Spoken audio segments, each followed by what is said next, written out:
ঘর দিয়া হয়েছে, টাকাটা ঢুকে না এখন।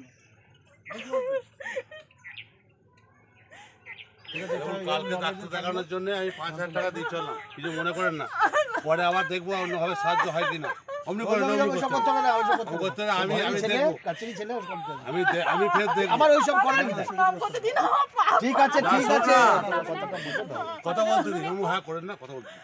আমি দেখবো, আমাকে 5,000 টাকায় দিয়ে চললাম, তা সোমবার আমি ডাক্তার দেখাবেন। আর এরা সরকারিভাবে যে ঘর ফর পাওয়া যায় আমি দেখছি, ব্যবস্থা করে দিচ্ছি। ওনারা বলছে তো, নাম দিয়েছে বলছিল তো, হ্যাঁ নাম দিয়েছে, ঘর দেওয়া হয়েছে, টাকা ঢুকে ঢুকবে এবারে।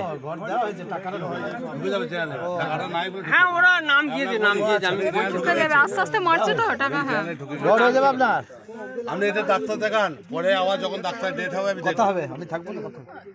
যিনি টাকাটা দিলেন উনি হচ্ছেন মঙ্গলকোটের উপপ্রধান চন্দন সরকার, মানে যেনাকে শান্ত সরকার বলে সবাই জানে। টাকাটা দিলে আপনি কতটা খুশি হয়েছেন? আমি খুব খুশি হয়েছি দাদা, আপনাদের কাছে আমি খুব খুশি। আমি বলে আপনাদের কাছে কি বলবো, আমি গরিব হয়ে আপনাদের দিদির মতনই বলছি, আমি খুব খুশি হয়েছি। যাই হোক, উনি আমাদের উপপ্রধান, ওনাকে আশীর্বাদ করবেন। আর মামাটি সরকার যিনি ওনাকে ইয়ে করবেন, দেখবেন। ঠিক আছে, ঠিক আছে, ঠিক আছে দিদি, আসছি তাহলে, ভালো থাকেন। বাবা মা তোমরা আমাদের একটু সাহায্য করো। ঠিক আছে, অবশ্যই করবে, অবশ্যই করবে। মমতা ব্যানার্জি প্রতিটি দুয়ারে দুয়ারে ঘুরছি। দেখো আমি কিভাবে শুয়ে আছি থাকি বলো আমাকে।